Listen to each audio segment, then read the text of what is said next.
एक छोटी सी घटना, घटना क्या दुर्घटना कही जाए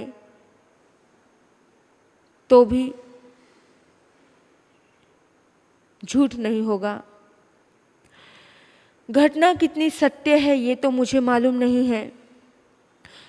किसी वेद की, पुराण की, किसी आगम और शास्त्र में घटना नहीं है, बड़ी काल्पनिक सी है। लेकिन काल्पनिक घटना में भी बहुत सा सत्य, बहुत सारा रहस्य छुपा है। महत्वपूर्ण बात होती है घटना के पीछे का रहस्य। एक घटना है आदमी और जानवर की। कभी कभी शक्ल आदमी की होती है और काम जानवर के होते हैं। कभी कभी शक्ल जानवर की होती है और काम आदमी के होते हैं। कभी भी किसी की शक्ल पे जाना मत। किसी के चेहरे को देख करके, किसी के चेहरे की मासूमियत को देख करके किसी व्यक्ति के बारे में निर्णय मत करना। चेहरे बड़े बनावटी होते हैं, धोखेबाज होते हैं, लुटेरे होते हैं। चेहरों ने लाखों को लूटा है। इसलिए आदमी के चेहरे को देख करके कभी भी निर्णय मत करना। चेहरों से बचना चाहिए, चेहरों से बचना चाहिए। चेहरे प्याज के छिलके की तरह होते हैं, एक के ऊपर एक, एक के ऊपर एक, एक के ऊपर एक। आज बड़े मुखौटे ओढ़ करके जी रहा है इंसान। समझ ही नहीं आता है कि क्या है। घटना बड़ी प्यारी है, गौर से सुनिएगा। एक जंगल में एक आदमी बेतहाशा भागता जा रहा है, भागता जा रहा है, भागता जा रहा है। बहुत तेज दौड़ रहा है क्योंकि उसके पीछे एक शेर लगा हुआ है। अपनी जान सबको प्यारी है, कोई भी मरना नहीं चाहता है, सभी जीना चाहते हैं। लेकिन मेरे बंधुओं, मौत आदमी को बहुत दौड़ाती है, बहुत दौड़ाती है। लेकिन दौड़ दौड़ के एक दिन तो बूढ़ा बना ही देती है। कितना भी दौड़ो, कितना भी दौड़ो, पर एक दिन तो दौड़ खत्म हो जाएगी। कितना भी दौड़ लो। इंसान पैसे के पीछे भाग रहा है, नाम के पीछे भाग रहा है, दौलत और शोहरत के पीछे भाग रहा है। लेकिन एक ना एक दिन ये सब चीजें क्या होने वाली है? सब धरा का धरा पर रहने वाला है, कुछ भी साथ जाने वाला नहीं है। दौड़ता जा रहा है, दौड़ता जा रहा है। वो व्यक्ति दौड़ रहा था अपने जीवन के लिए, मौत उसके पीछे थी, अपने आप को बचाना चाह रहा था। भागते भागते वो व्यक्ति एक पेड़ के नीचे पहुंचा, एक पेड़ से टकराया और उसने देखा कि एक बंदर है उस पेड़ के ऊपर। उसने उस बंदर को कहा कि मुझे बचा लो। बंदर मनुष्य की भाषा जानता था, हाथ जोड़ने लगा, गिड़गिड़ाने लगा कि मुझे बचा लो, मेरे बच्चे हैं, मेरी बीवी है घर पे, वो मेरा इंतजार कर रही होंगी, मेरे बिना उनका कोई भी नहीं है, वो बहुत रोएंगे, बहुत तड़फेंगे, मुझे बचा लो, वो मुझे खाएगा, वो मेरे पीछे आ रहा है, शेर है। आज एक आदमी एक जानवर से अपनी जान की भीख मांग रहा है।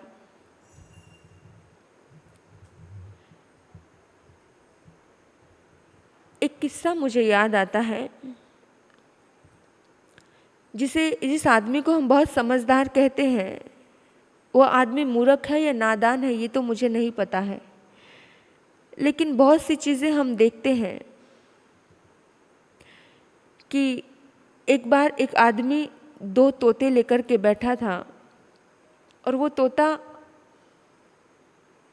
तोते को बोलता था कि भविष्य देखता है।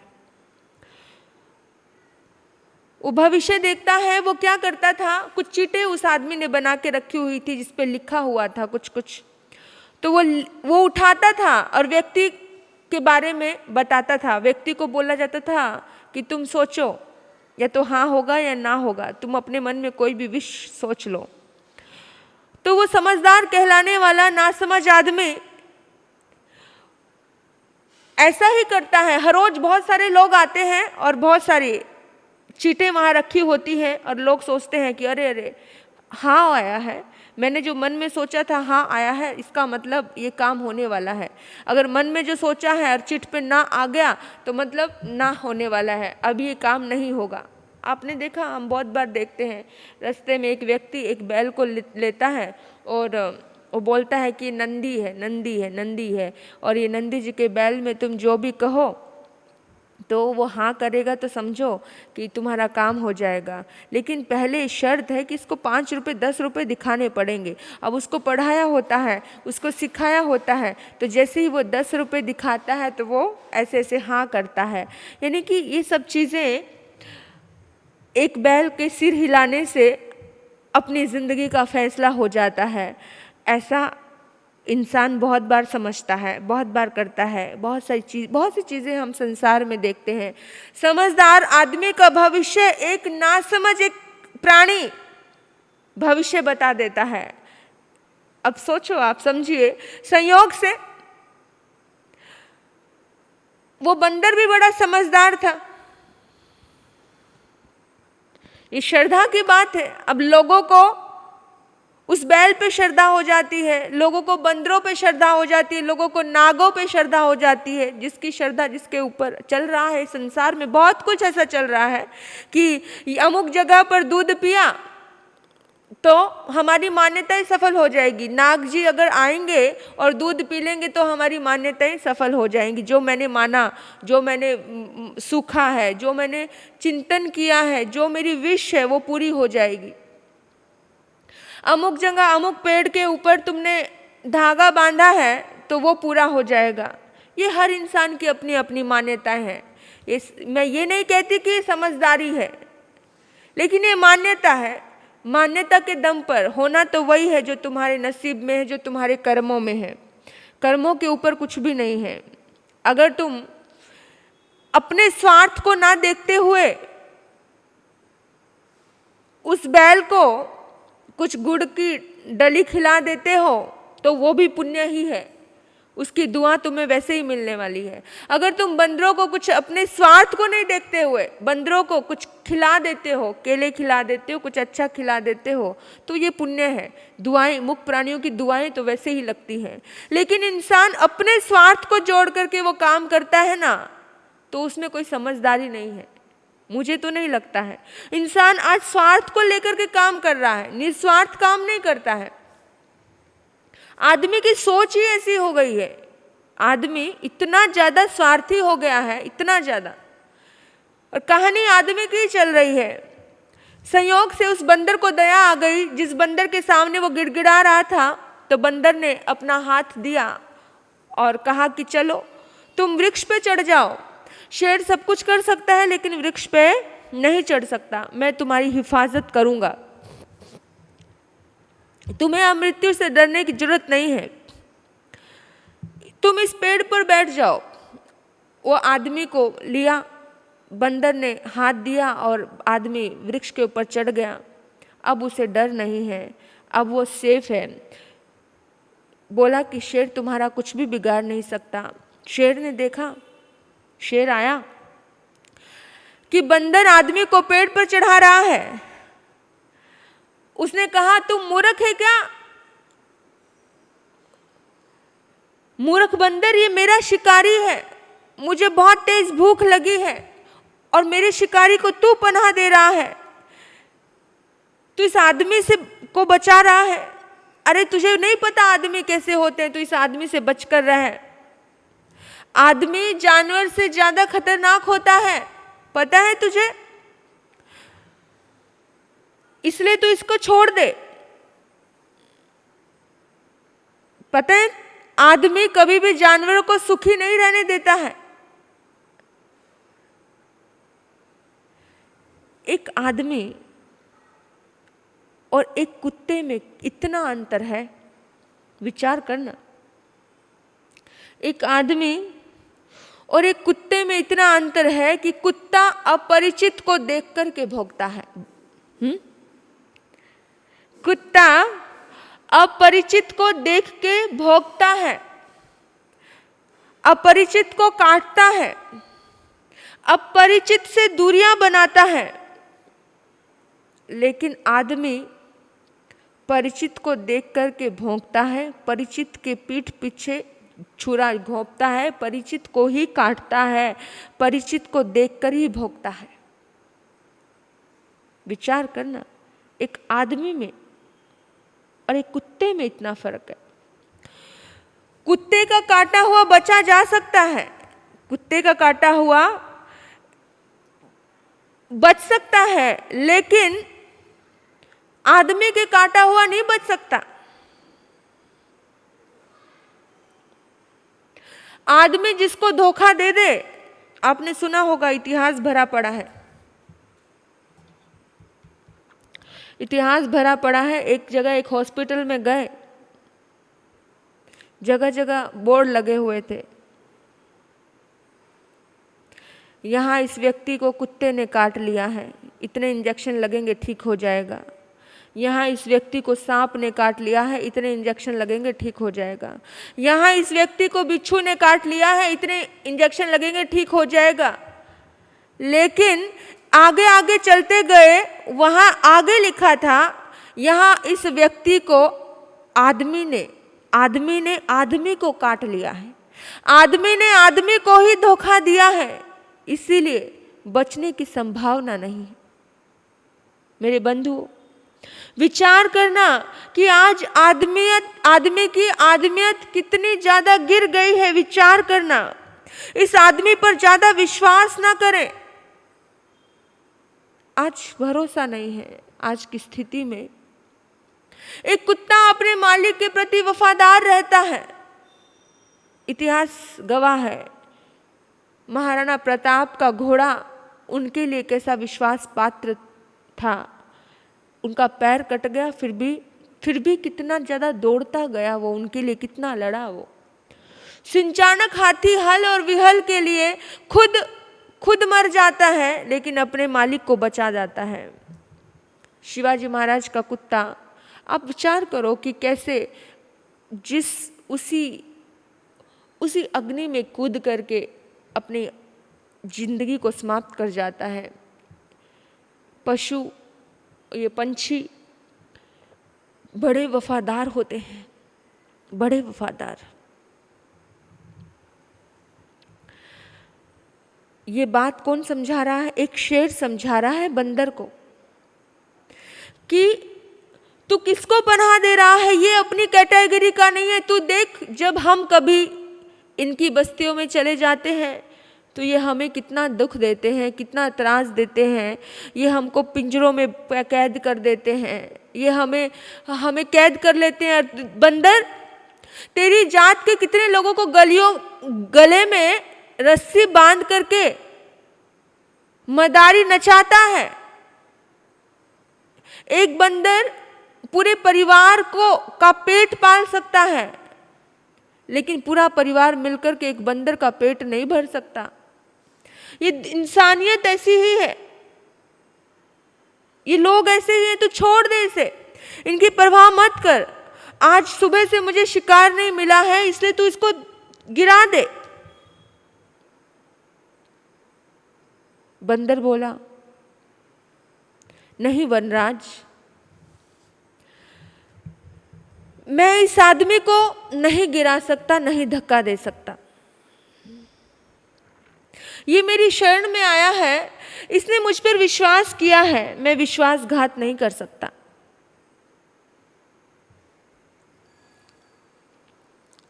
शेर ने धीरे से कहा कि ये सो चुका है, इसे पता भी नहीं चलेगा, तो धक्का दे दे। बंदर कहता है, देखो वनराज, मुझे नहीं मालूम कि धर्म क्या होता है, शास्त्र क्या होता है, मैं नहीं जानता, लेकिन मैं इतना जानता हूं कि कोई अगर मेरी शरण में आया है, किसने अगर मुझ पर भरोसा किया है, बस यही मेरे लिए धर्म है कि मैं उसके विश्वास पे खरा उतरूं। यही मेरा शास्त्र है, यही मेरी पूजा है, यही मेरा पाठ है। मैं दगा नहीं दे सकता। बार बार शेर कहता है अभी भी वक्त है, अभी भी संभल जा, ये तुझे जरूर धोखा देगा। बंदर ने कहा कि नहीं, मैं इसे धक्का नहीं दे सकता। शेर वहीं उस पेड़ के पास खड़ा रहा, इंतजार करता रहा। अब वो व्यक्ति उठ गया।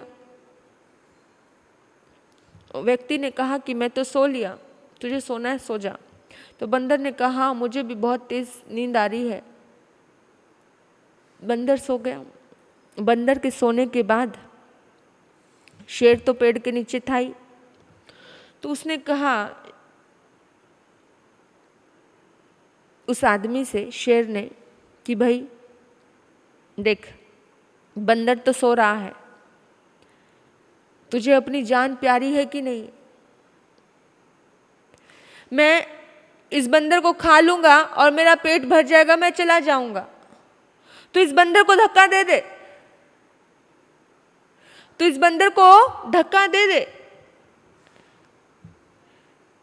आदमी ने सोचा कि बात तो पते की कही है। मैंने सुना है कि यदि शेर एक बार शिकार करके अपना पेट भर ले तो दोबारा वो शिकार नहीं करता है। आदमी बड़ा चालाक है। उसने अपनी सुनी हुई चीज को याद किया और आदमी ने बंदर को धक्का दे दिया। बंदर तो स्वभाव से चंचल होते हैं, और जैसे ही उसने धक्का दिया और बंदर ने तो आधे रास्ते में ही डाली को पकड़ लिया। और शेर ये दृश्य देख रहा था और शेर बोला, पागल, मैंने तुझे पहले ही कहा था कि इस आदमी पर इतना विश्वास मत कर। ये आदमी विश्वास पात्र नहीं है, ये आदमी बड़ा खतरनाक है। देख, तूने इसे शरण दी और इसने तुझे ही मारने के लिए पूरी कोशिश कर दी। वो तो अगर तू हाथ नहीं पकड़ता, अब तू डाली नहीं पकड़ता तो तू कभी का मर जाता। आदमी जब सफर करता है ना, तो आदमी सोचता है कि बिल्ली रास्ता ना काट जाए, तो उसको अपशगुन मानता है ना। लेकिन एक आदमी बिल्ली के कितने रास्ते काट देता है वो कभी नहीं सोचता। एक आदमी इन जानवरों के पेट पर कितनी लात मार देता है ये कभी नहीं सोचता। जैसे ही बंदर ने शेर की बात सुनी तो सोच में पड़ गया। शेर ने कहा कि सोच क्या रहे हो, सोचते क्या हो, अब भी समय है, अब भी सोच ले। इस आदमी को धक्का दे दे, ये तेरे काम का नहीं है।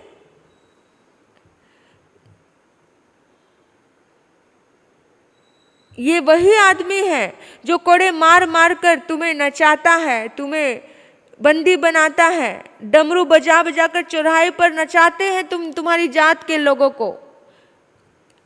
तू उस पर विश्वास कर रहा है, इस पर विश्वास मत कर। देखो, विचार करो। शेर ने कहा अभी भी तू इसे धक्का दे दे। बंदर ने कहा नहीं वनराज, मैं इसे धक्का नहीं दे सकता हूं। भले ही इंसान अपनी इंसानियत भूल जाए, लेकिन एक पशु अपनी पशुता कभी नहीं भूलता है।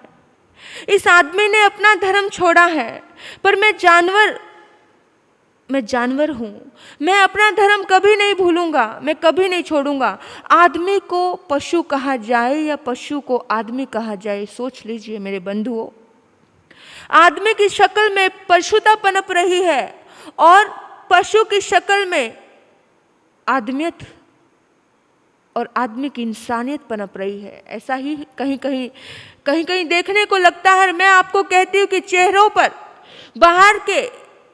बाहर के शरीरों पर कभी विश्वास मत करना, बाहर के चेहरों पर कभी भरोसा मत करना। ये चेहरे तो धोखा देने वाले हैं, धोखेबाज हैं। कभी कभी इंसान की चेहरे में पशु का चरित्र होता है और कभी कभी पशु के चेहरे में इंसान का चरित्र होता है। और पशु इतना नीचे नहीं गिरता है जितना नीचे एक इंसान गिर जाता है, इतना नीचे। आप अपने जीवन को ऐसे किसी भी वस्तु का प्रयोग करते हो ना, कैसी कैसी वस्तुओं का प्रयोग करते हो जीवन में। मैं कहती हूँ इंसान इतना गिर जाता है जितना पशु कभी नहीं गिरता है। देखो कैसी कैसी, आज एक गाय माता का इंसान दूध पीता है, जिंदगी भर तुम्हारे बच्चे तुम्हारे सब उसी का दूध पी पी के बड़े होते हैं, तुम खुद पीते हो, तुम्हारा पूरा परिवार दूध पीता है। और जब वो बूढ़ी गाय जब किसी काम की नहीं रहती है तो उसे कसाई खाने में भेज देते हो। और पता है उस गाय को इतना उबलता हुआ इतना पानी, गर्म पानी पिलाते हैं, उसको इतना दौड़ाते हैं और फिर पूरी तरह से खोलता पानी उनके शरीर पर डालते हैं। उनकी चमड़ी पूरी की पूरी नरम पड़ जाती है और नरम चमड़ी होकर उनकी पूरी चमड़ी, उनकी स्किन उतारी जाती है। कितना दर्द होता है उनको, कितना दर्द। और उससे ये जो बहुत मुलायम पर्स होते हैं, जिन पर्सों को तुम बड़े महंगे और ब्रांडेड कहते हो कि ये बड़ा मुलायम है, ये बड़ा अच्छा है, ये कपड़ा या पर्स, ये जो भी चीज़ें बनती हैं उन ऐसे भेड़ बकरियों के स्किन से ये चीज़ें बनती हैं।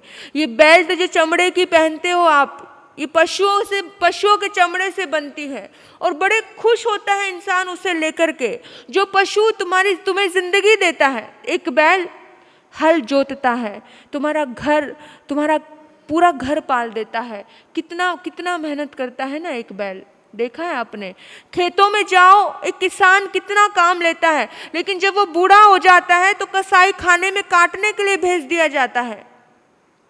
इंसान अपनी इंसानियत से इतना गिर गया है कि ये लोग मरने के बाद भी आपके कुछ काम आ जाते हैं और आप जीते जागते इनको पूरी तरह से निचोड़ लेते हो, नींबू के जैसे नींबू को निचोड़ लेते हैं ना, निचोड़ने के बाद उसका छिलका फेंक देते हैं। इसी तरह से इन पशुओं के साथ ऐसा किया जाता है। बड़ा दुख लगता है कि कितना इंसान अपनी इंसानियत से कितना गिर गया है। ये सिल्क की साड़ियाँ जितने भी आप यूज़ करते हो, क्रोम तरह तरह की साड़ियाँ हैं, जो रेशमी साड़ियाँ, यानी कि जो आपकी अलमारियाँ जिन साड़ियों से भरी पड़ी हैं, ये सब के सब कीड़े मकोड़े जीव जंतुओं से बनी है। सब जीना चाहते हैं, एक नाली का कीड़ा भी मरना नहीं चाहता है।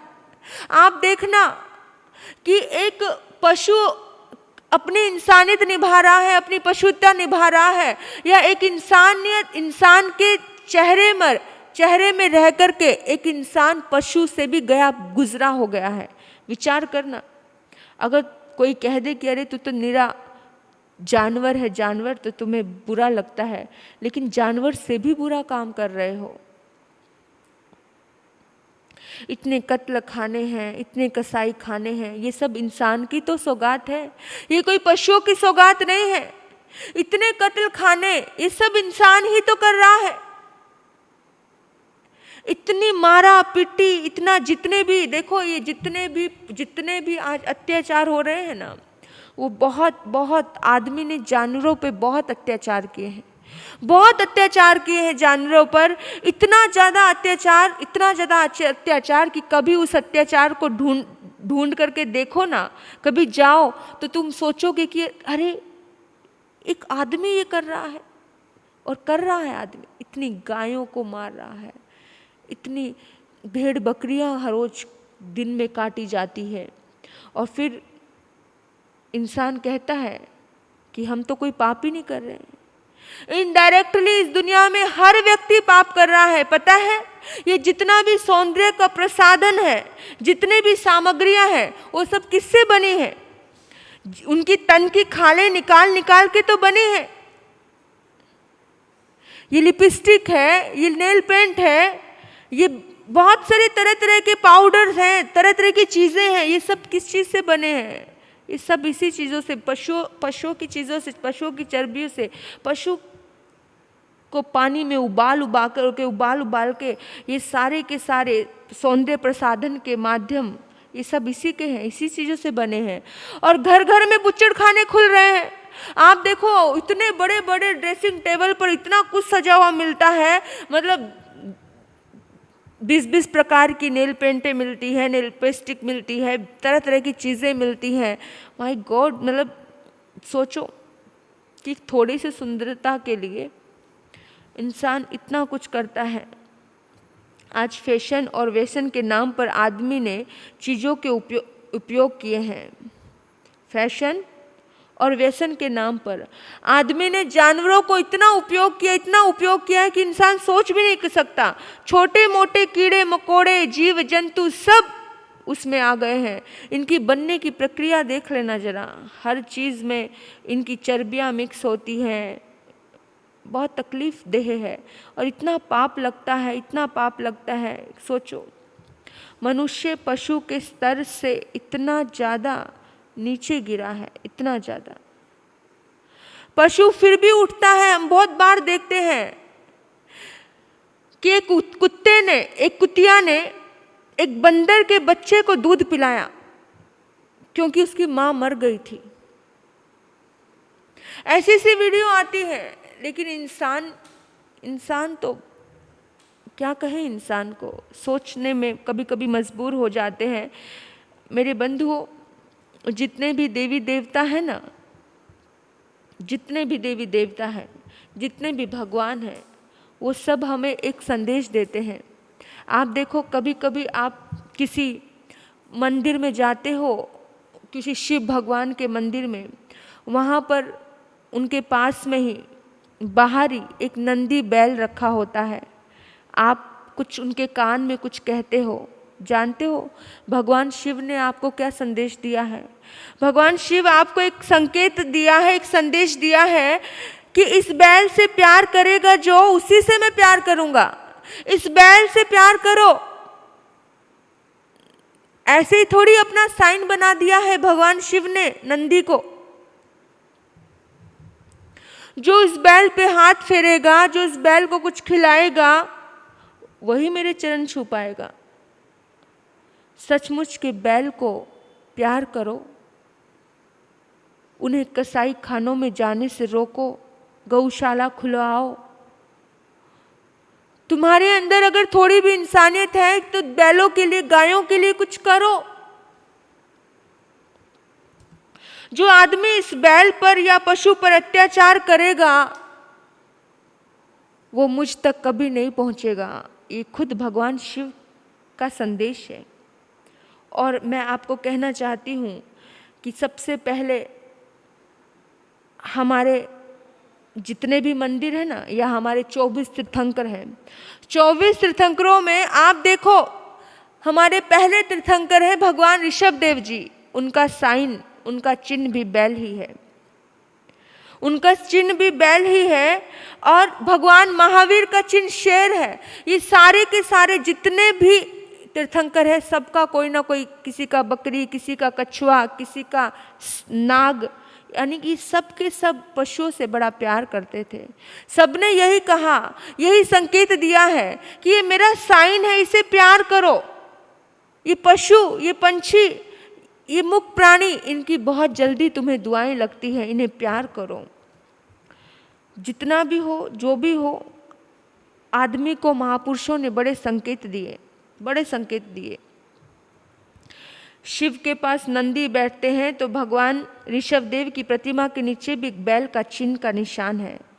आप देखना किसी भी भगवान ऋषभ देव की प्रतिमा के नीचे आपको एक चिन्ह का निशान मिलेगा।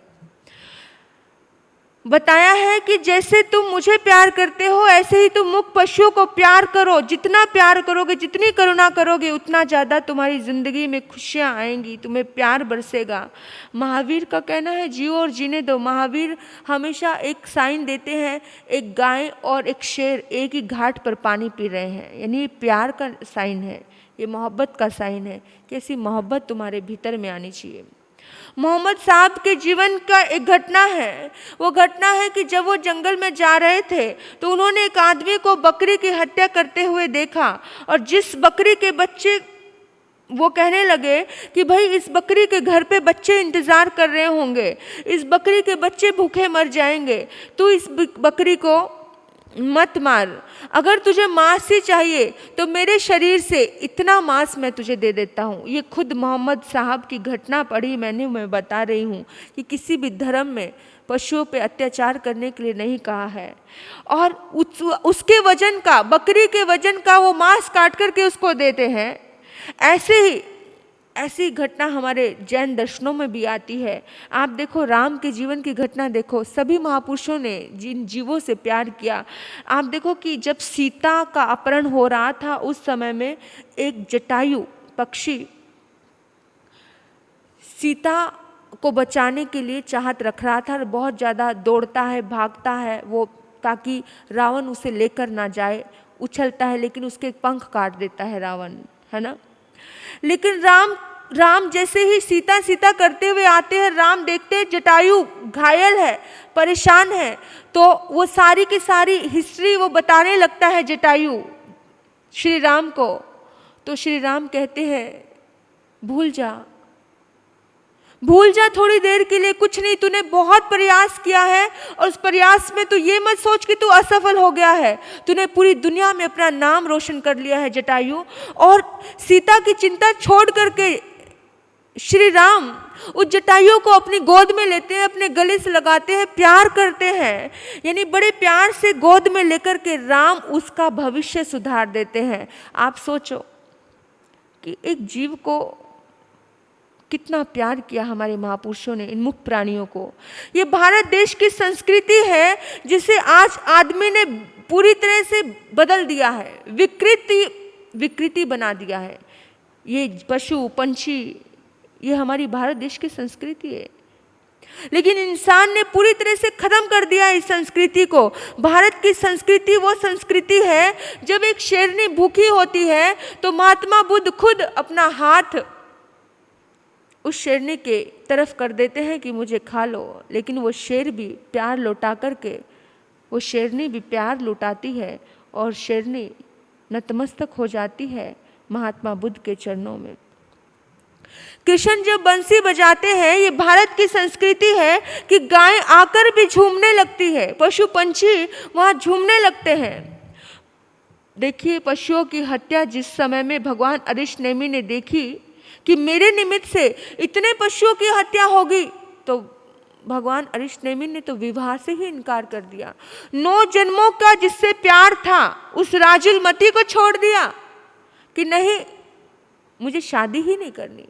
जिस शादी से इतनी पशुओं की बर्बादी हो, इतने जीवों की हत्या हो, मुझे वो शादी, मुझे ऐसी बर्बादी की नींव पर अपने जीवन को नहीं बसाना है। और अरिष्ट नेमि भगवान ने अपना रथ मुंह मोड़ लिया। हमारा तो इतिहास ऐसा है कि भगवान पार्श्वनाथ खुद उस आग में जलते हुए नाग नागिन के लिए उस तापस से भीड़ पड़ते हैं, उस तापस को ललकारते हैं कि तू एक मूक जीवों को क्यों मार रहा है, तू यह ज्ञान तप क्यों कर रहा है। और उनको नवकार मंत्र सुनाते हैं। वो छोटा सा युवराज अभी भगवान नहीं बना था, लेकिन भिड़ता है उससे, इतने बड़े सन्यासी से। बड़ी ताकत थी उस सन्यासी के पास, क्योंकि अज्ञान तप से भी बहुत सारी सिद्धियां प्राप्त हो जाती हैं। वो बड़ा क्रोध करता है, तापस घूरता है कि तू मेरी शक्ति को नहीं जानता है, तू मैं तेरा ये कर दूंगा, मैं तेरा वो कर दूंगा। फिर भी वो राजकुमार पार्श्वनाथ चिंतित नहीं होते। वो कहते हैं कि नहीं, मुझे इन जीवों को बचाना है। और वो नवकार मंत्र सुनाते हैं, उन नाग नागिन को उद्धार कर देते हैं और पद्मावती माता बनकर के खड़ी हो जाती है। वो विचार कीजिए कि नवकार मंत्र से देव बन जाते हैं वो, सुनने से, श्रद्धा से, भक्ति से। जितने भी महापुरुष हुए ना, सब महापुरुषों ने पशुओं से प्रेम किया। कोई भी महापुरुष ऐसा नहीं है जो पशु से प्रेम नहीं करता है। आज एक भी पशु पक्षी इस भारत देश में सुरक्षित नजर नहीं आता है। किसी न किसी रूप में सरेआम हत्याएं तो हो ही रही है। कोई भी समुद्रों में जाता है, जानवरों को पकड़ता है, कैसे कैसे मछलियों को पकड़ रहा है। मछलियाँ तो बिल्कुल टोकरियों में ऐसे बिकती है, ऐसे बिकती है। मुर्गियों की पूरे अंडे ऐसे बिक रहे हैं। यानी कि कभी कभी तो इन जीव जंतुओं को सांप और नेवले की लड़ाई करवाते हैं। पता है ना, दुश्मनी है तो एक दूसरे के भीतर में इतना क्लेश पनपता है। आप सोचो कितना कुछ हो रहा है, और वो देखते भी हैं। सांप और नेवले की लड़ाई देखने वाला भी उतना ही पापी है। बंदरों को इतना तकलीफ दी जाती है और उनको नचाया जाता है, किया जाता है, और हम खेल खेल में देखते हैं। कभी मनोरंजन के नाम पर ये सब चीज़ें हो रही हैं, और कभी धर्म के नाम पर बलियां दी जा रही हैं। पशुओं की, बकरों की बलियां दी जाती हैं। और कभी अपने पैसे की वजह से इंसान सोचता है धन दौलत बढ़ेगा, है ना। विदेशी मुद्रा के लालच में कभी कभी पशुओं का कत्ल होता है। बहुत कुछ हो रहा है। यानी कि सौंदर्य प्रसाधन के नाम पर भी इतनी हिंसा हो रही है। हिंसा का घिनौना कृत्य हो रहा है और हमें समझ नहीं आ रहा है। जानवरों पर अत्याचार नहीं होना चाहिए, बड़ा पाप लगता है। कहते हैं मत सता गरीब को, उसका मालिक रो देगा। मत सता गरीब को, उसका मालिक रो देगा। अगर उसका मालिक रो देगा तो तुझे जड़मूल से खो देगा। अगर उसका मालिक एक बार सुन लेगा ना तो तुझे जड़मूल से खो देगा। तो एक बार अगर उसके दिल से बद्दुआएं निकल गई, वो बद्दुआएं तुम्हें पूरी तरह से तहस नहस कर देंगी। क्योंकि कर्मों का भुगतान तो हर किसी को देना पड़ता है, हर किसी को। मैं तो कहती हूँ कि इंसान को, तुम कहते हो कि चलो हम थोड़ी ऐसा कर रहे हैं, फिर भी इस दुनिया में सौंदर्य प्रसाधन के नाम पर हर कहीं पाप हो रहा है। तो चमड़े की बेल्ट, चमड़े के पर्स, रेशमी साड़ियाँ, सिल्क की साड़ियाँ, इन सब चीज़ों के लिए विचार करो। इतनी चीज़ों पे इतनी पशुओं का खून, इतनी मज्जा, इनकी स्किन, बहुत ज़्यादा तकलीफ़ उनको होती है जब ये लगता है। तो हमें इन सब चीज़ों का त्याग करना चाहिए। क्या फ़र्क पड़ेगा, थोड़ी देर की चमक है, थोड़ी देर की चमक। बाकी शरीर तो कितना भी चमका लो, ये दूसरे ही पल गंदगी में बदलने वाला है। ये अच्छे से अच्छा इत्र लगाते हो, अच्छा सेंट लगाओगे, थोड़ी 2 घंटे के बाद फिर वही बदबू पसीने की। अच्छे से अच्छा पाउडर लगाओगे, फिर 2 घंटे के बाद वही बदबू पसीने की। अच्छी लिपस्टिक लेकर के आओगे, लिपस्टिक जिसमें इन सब चीज़ों का खून मिला है, उन सब की मज्जा मांस मिला है, वो लगाते हो और अब कहते हो कि हम श्रृंगार कर रहे हैं। फिर थोड़ी देर बाद वही बदसूरत शक्ल नज़र आएगी। सोचो, विचार करो कि अपनी शक्ल को संवारने के लिए इन चीज़ों को हम अपना रहे हैं। हो सके त्याग करने का प्रयास करो, शुद्ध और शाकाहारी चीज़ों का प्रयोग करो, जिनका हम दूध पीते हैं, जिनके लिए हम जिनकी वजह से हम जीते हैं, समझो जी ही रहे हैं, उनका दूध पी पी के पूरी दुनिया में इनका दूध पिया जाता है। गायों का, भैंसों का दूध पिया जाता है। बेचारे घास खा कर के, पानी पी कर के हमें दूध देती हैं, और तो भी हम नहीं सोचते, हम चिंतन नहीं करते हैं। तो कपड़े के बने हुए, सिंपल और सादे कपड़े के बने हुए पर्सों को यूज़ करो। ज़रूरी थोड़ी है पहले पूरी तह तक जाओ कि कहीं ये चीज़ खतरे वाली तो नहीं है, गलत तो नहीं है, गलत चीज़ को तो नहीं छू दिया है मैंने। पशुओं के खून से सने हुए हमारे हाथ पूजा, इबादत और प्रार्थना के लिए उठते हैं, तो समझना कि ऐसी पूजा, ऐसी इबादत, ऐसी प्रार्थनाएं व्यर्थ हैं। हाथ में चमड़े का पर्स है और जा रहे हो मंदिर में, क्या फ़ायदा ऐसी पूजा का? हाँ, तुम्हारे जीवन में कोई भी चमत्कार कभी प्रकट नहीं हो सकता, तुम्हारे जीवन में कभी भी कुछ अच्छा घटित नहीं हो सकता है। इसलिए तुम्हारी पूजा, तुम्हारी भक्ति, तुम्हारी प्रार्थनाएं सारी मरी हुई है। इसीलिए कोई जीवित प्रार्थना इंसान कर ही नहीं पाता है, क्योंकि भीतर में कुछ और है और बाहर कुछ और है। इतना मुखौटा ओढ़ करके इंसान जी रहा है, इतना मुखौटा ओढ़ करके जी रहा है कि जीवन में पवित्रता आ सके ऐसे काम इंसान कर ही नहीं रहा है। शेर और बंदर का वो उदाहरण याद करो। बंदर ने उस आदमी को नीचे नहीं गिराया, बंदर ने अपनी पशुता रखी। इंसानियत इतने नीचे गिर जाती है, इंसानियत से गिरकर हैवानियत की ओर इंसान चला जाता है, और जो पशु हमारे काम आते हैं उन पशुओं पर भी दया नहीं करता है। मेरे बंधुओं, पशुओं पर दया करो, प्रभु तुम पर दया करेगा। गायों के लिए सोचो, कुत्तों के लिए कुछ सोचो। हम कभी नहीं जाते हैं।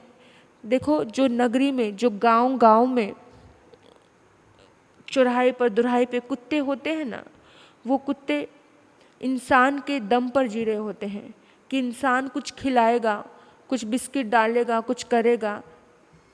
क्योंकि वो कुत्ते जंगली नहीं है कि किसी जानवर को खा करके अपना पेट भर ले। रास्ते में पड़ी पुड़ी कोई चीज़ मिल गई, उससे पेट भरते हैं। तो भर गर्मी होती है, कैसी स्थितियाँ होती हैं, तो उनके लिए कुछ ना कुछ रोटी, कुछ ना कुछ पानी ज़रूर रखना चाहिए। देखो, आकाश में उड़ते हुए पंछी हैं, इतनी भयानक गर्मी होती है, रास्ते में कहीं पर उनको कुछ नहीं मिलता है, तो आप हर व्यक्ति अपनी छत पर दाना रखे। इन सब चीज़ों से ना आपको बहुत दुआएं मिलेंगी, बहुत पुण्य खिलेगा आपका। जब इन मुक्त प्राणियों की दुआएं लेकर के जब आप काम करते हो, तो ज़िंदगी में आप कभी भी असफल नहीं होंगे। हर दिन, हर रोज़। पहला ज़माना था कि घरों में सबसे पहले गाय की रोटी, गाय का फलका निकलता था। उसके बाद कुत्ते की रोटी उतरती थी तवे पे। उसके बाद एक भूखे गरीब की रोटी उतरती थी। उसके बाद अपने लिए इंसान बनाता था। लेकिन आज ना आगे गाय, ना कोई कुत्ता, ना कोई भिखारी, सीधा ना आगे पीछे किसी का कुछ याद नहीं है। सिर्फ सीधा फल का उतारा और अपनी थाली में रखा और खा लिया। अगर आप चाहते हो कि आपके जीवन में बहुत सारे काम सफल हो जाएं, आपके काम बने, आप सुखी रहो, आपको सुकून मिले, तो इन मुक्त प्राणियों के लिए कुछ करना सीखो। इन मुक्त प्राणियों के लिए दो। हर दिन कुछ ना कुछ अपनी अंतराय तोड़ो, हर दिन कुछ ना कुछ अच्छा पुण्य कमाओ इन जीवों के लिए। ये जानवर हमारे लिए बहुत कुछ करके जाते हैं, बहुत कुछ, हमें पता नहीं चलता। इनकी बदौलत हम बहुत शांति की जीवन जी रहे हैं, बहुत ज़्यादा। लगभग पूरा देश इनका दूध पीता है, गायों का, बैलों से इतनी बड़ी ज़िंदगी चलती है, इतने किसानों की ज़िंदगी चलती है, भैंसों से इतने लोग जी रहे हैं। ये पूरी इस दुनिया भर में जो दूध है सब उनका प्रयोग कर रहे हैं।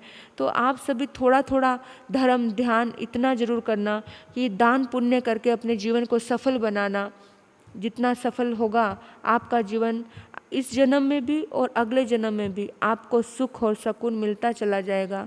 इन्हीं सद्भाव से आपने मुझे सुना। आपके भीतर बैठे परमात्मा तत्व को नमन करते हुए ओम शांति, ओम शांति।